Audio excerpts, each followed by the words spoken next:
अस्सलाम वालेकुम students, I hope आप सब खैरियत से होंगे। स्टूडेंट्स, जैसा कि आप जानते हैं कि हम एक्सरसाइज 2.5 कर रहे हैं। इसके फर्स्ट 2 क्वेश्चन हम निकाल लिए हैं, तो आज हम पढ़ेंगे क्वेश्चन नंबर 3। क्वेश्चन नंबर 3 में क्या कहता है, वही सेम बात है। फाइंड करना है हमने dy/dx फाइंड करना है हमने। इफ़ ये दो क्वेश्चन है, इसके दो ही पार्ट हैं, दोनों मैंने लिख दिए यहाँ पे। तो अब हमने फाइंड क्या करना है, dy/dx फाइंड करना है, यानी कि y हमें गिवन है और इसके ज़रिए हमने dy/dx फाइंड करना है। अब यहाँ पे dx क्यों आ रहा है, क्योंकि फंक्शन दोनों x वाले हैं, x वाला है, तो इसमें हम dy/dx फाइंड करेंगे। इसमें कैसे फाइंड करेंगे वो भी मैं आपको बताऊंगा। तो अब देखते हैं, फर्स्ट ऑफ ऑल हम क्या करेंगे, क्योंकि हमने dy/dx फाइंड करना है यानी कि डेरिवेटिव फाइंड करना है, तो हम दोनों साइडों पे डेरिवेटिव ले लेंगे। इधर डेरिवेटिव लिया तो dy/dx बन जाएगा, इधर dy/dx into cos x cos y आ गया हमारे पास फंक्शन, एज इट इज़ हमने लिख दिया।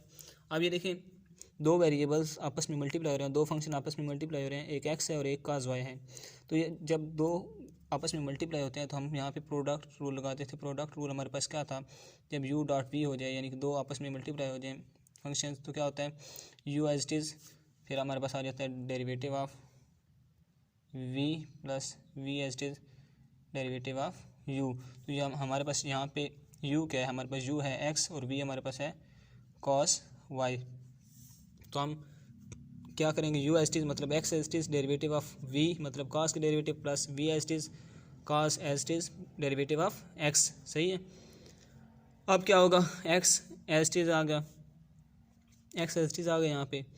cos y, cos का डेरिवेटिव हमने पढ़ा था, मैंने आपको बताया था, सिंपल जो cos होता है, cos x का डेरिवेटिव होता है वो होता है sin x।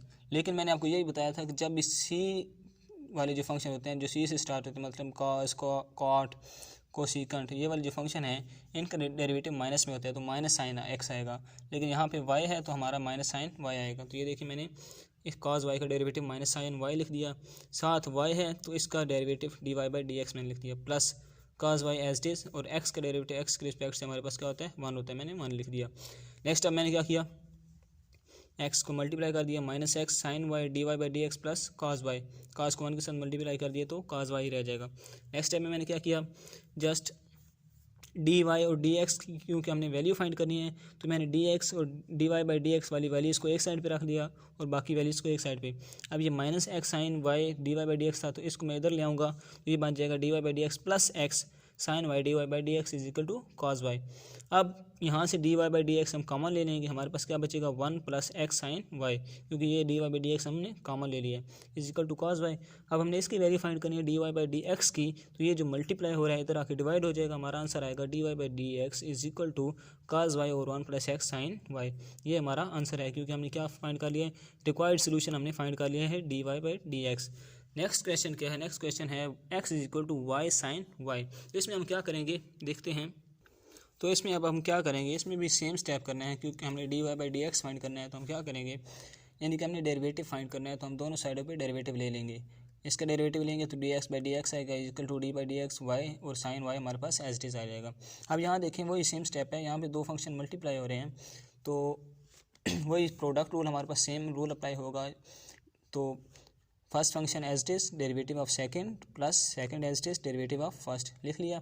अब ये देखें, dx/dx हमारे पास 1 होता है, तो मैंने साथ 1 उसका लिख दिया। सही है, ये 1 ऐसे ही आएगा। तो अब देखें, y साइन का डेरिवेटिव हमारे पास क्या होता है, साइन x का डेरिवेटिव जो होता था हमारे पास वो होता था cos x। तो इधर साइन y है तो हमारे पास साइन y का डेरिवेटिव होगा cos y। सही है, cos y, और ये फंक्शन y है, साथ y है तो साथ इसका हम डेरिवेटिव भी लिखेंगे। सही है। तो अब हमने क्या किया, साइन का डेरिवेटिव साइन y का डेरिवेटिव लिख लिया cos y, साथ dy/dx plus sine y as it is आ गया, और डेरिवेटिव ऑफ y dy/dx आ गया। नेक्स्ट मैंने क्या किया, क्योंकि हमने क्या फाइंड करना है, dy/dx फाइंड करना है, तो ये दोनों वैल्यू में से मैंने dy/dx कॉमन ले लिया। हमारे पास क्या बचेगा, y cos y plus sine y, dy/dx यहाँ से भी कॉमन आ गया, यहाँ से भी कॉमन आ गया। अब हमने सिर्फ इसकी वैल्यू फाइंड करनी है, तो हम क्या करेंगे, ये जो साथ मल्टीप्लाई वैल्यू हो रही है इसको इधर डिवाइड कर देंगे। हमारे पास आंसर क्या आ जाएगा, आंसर आ जाएगा dy/dx इज इक्वल टू 1 और y cos y plus sine y। ये हमारा क्या होगा, आंसर होगा, क्योंकि ये हमारा रिक्वायर्ड सोल्यूशन था, हमने dy/dx फाइंड करना था। तो क्वेश्चन नंबर 3 बिल्कुल सिंपल था, इसमें कोई नई बात नहीं थी, डेरिवेटिव फाइंड करना था। डेरिवेटिव फाइंड करने के लिए हम dy/dx फाइंड करना था। सही है। तो इसमें क्योंकि हमें लेफ्ट हैंड साइड भी गिवन थी, राइट हैंड साइड भी गिवन थी, इसलिए हमने इसको वाई की इक्वल लेट नहीं किया। जैसे कि हम पहले क्वेश्चन में करते थे, हमारे पास गिवन कोई वैल्यू ऐसी होती थी 2x + 3xy², इस तरह की वैल्यू गिवन होती थी। वो कहते थे dy/dx फाइंड करें, तो हम क्या करते थे, लेट y = इसकी y को इक्वल कर लेते थे, फिर हम dy/dx फाइंड करते थे। लेकिन यहाँ पे हमें लेफ्ट साइड भी गिवन है, राइट साइड भी गिवन है, तो हम लेट नहीं करेंगे, डायरेक्ट दोनों साइडों पे डेरिवेटिव ले लेंगे और हमारा आंसर आ जाएगा। आई होप सो कि आपको यहाँ तक समझ आ चुकी होगी। तो नेक्स्ट हमारे पास है क्वेश्चन नंबर 4। वो क्वेश्चन हमारे पास है लॉन्ग क्वेश्चन है, लॉन्ग पोर्शन है, तो वो मैं उसके लिए एक अलग वीडियो बनाऊंगा और उसका लिंक डिस्क्रिप्शन में दे दूंगा। इस वीडियो के डिस्क्रिप्शन में मैं एक लिंक दूंगा आपको।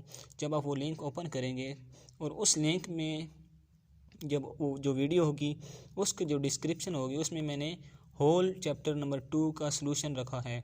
तो आपने कोई भी क्वेश्चन, कोई भी एक्सरसाइज चैप्टर नंबर 2 की अगर आपने वीडियो देखनी हो तो आप उस लिंक में से देख सकते हैं। तो अगर आपको वीडियो पसंद आई हो तो लाइक करें और सब्सक्राइब करें मोर ऐसी वीडियोज़ को देखने के लिए। Thank you.